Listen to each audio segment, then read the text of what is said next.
Hello everyone. Today we talk about how to fix the app of Exness. We will go to settings.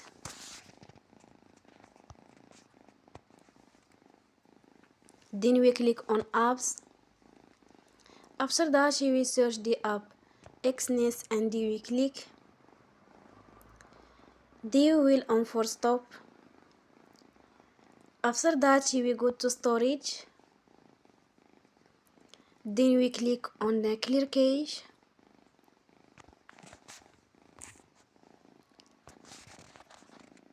You will go to Play Store and you will update your app. Don't forget to support us by like and subscribe. See you next time and thank you for watching.